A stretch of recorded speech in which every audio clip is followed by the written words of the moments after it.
ಹೇಳಿ ಸರ್. ಈಗ ಸಿಎಂ ಭೇಟಿ ಮಾಡಿದ್ರಿ, ಏನು ಅಶ್ಯೂರೆನ್ಸ್ ಮಾಡಿದ್ರಿ? ಎರಡು ವಿಷಯಗಳ ಬಗ್ಗೆ ಚರ್ಚೆ ಮಾಡೋದು. ಒಂದು ಅಭಿಮಾನ್ ಸ್ಟುಡಿಯೋದಲ್ಲಿರ್ತಕ್ಕಂಥ ಜಾಗದ ಬಗ್ಗೆ. ಕೇವಲ 10 ಗುಂಟೆ ಜಾಗ ಏನಿದೆ ಅದು ಅಭಿಮಾನಿಗಳಿಗೋಸ್ಕರ, ಅಭಿಮಾನಿಗಳು ಬಂದು ಅಲ್ಲಿ ಪೂಜೆ ಸಲ್ಲಿಸೋದಕ್ಕೆ, ನಮನಗಳನ್ನು ಸಲ್ಲಿಸೋದಕ್ಕೆ, ಶ್ರದ್ಧಾಂಜಲಿಯನ್ನು ಸಲ್ಲಿಸೋದಕ್ಕೋಸ್ಕರ ಅವಕಾಶ ಮಾಡಿಕೊಡಿ, ಅನುಮತಿ ಕೊಡಿ ಅಂತ ಕೇಳ್ಕೊಂಡಿದ್ದೀವಿ. ಅಲ್ಲಿ ಸ್ಮಾರಕ ಏನಿತ್ತು, ಮಂಟಪ ಏನಿತ್ತು, ಅದು ಮೊದಲು ನಾವೇ ಕಟ್ಸ್ಕೊಂಡಿದ್ವಿ. ಈಗಲೂ ಕೂಡ ಅದನ್ನು ನಾವೇ ಕಟ್ತೀವಿ. ಅದಕ್ಕೆ ಅನುಮತಿ ಕೊಡಿ ಅಂತ ಕೇಳ್ಕೊಂಡಿದ್ದೀವಿ. ಹಾಗೆಯೇ 18ನೇ ತಾರೀಕು ಒಳಗಡೆ ಇದು ಆದರೆ ಬಹಳ ಸಂತೋಷ ಅಂತಲೂ ಹೇಳಿದ್ವು.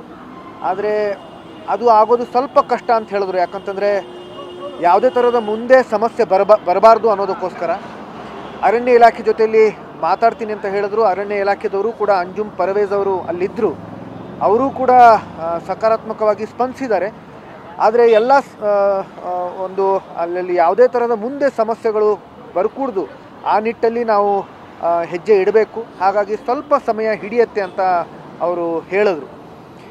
ಆದರೆ ಎಲ್ಲರೂ ಸಕಾರಾತ್ಮಕವಾಗಿ ಸ್ಪಂದಿಸಿದ್ದಾರೆ.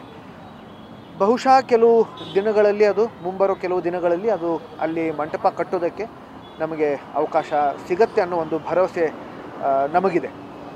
ಎರಡನೇದಾಗಿ ಕರ್ನಾಟಕ ರತ್ನದ ಬಗ್ಗೆ ಕೂಡ ಚರ್ಚೆ ಆಯಿತು. ಅವರು ಬಹಳನೇ ಸಕಾರಾತ್ಮಕವಾಗಿ ಸ್ಪಂದಿಸಿದ್ದಾರೆ. ನಾಳೆ ಕ್ಯಾಬಿನೆಟ್ ಮೀಟಿಂಗ್ ಇದೆ, ಅಲ್ಲಿ ಚರ್ಚೆ ಮಾಡ್ತೀವಿ ಅಂತ ಹೇಳಿದ್ದಾರೆ. ಬಹುಶಃ ನಾಳೆನೇ ಘೋಷಣೆ ಕೂಡ ಆಗಬಹುದು. ತಮ್ಮೆಲ್ಲರ ಹಾರೈಕೆ, ಆಶೀರ್ವಾದ, ಪ್ರೋತ್ಸಾಹ ಇರಲಿ. ತಮ್ಮೆಲ್ಲರ ಪರವಾಗಿ ನಾವು ಕೇಳ್ಕೊಂಡಿದ್ದೀವಿ. ತಾವೆಲ್ಲರೂ ಕೂಡ ಅಭಿಮಾನಿಗಳೇ, ಹಾಗಾಗಿ ತಮ್ಮೆಲ್ಲರ ಒಂದು ಹಾರೈಕೆ ಇರಲಿ. ಈ ಎರಡೂ ವಿಷಯಗಳು ನೆರವೇರ್ತವೆ ಅನ್ನೋ ಒಂದು ಭರವಸೆ, ನಂಬಿಕೆ ನಮಗಿದೆ.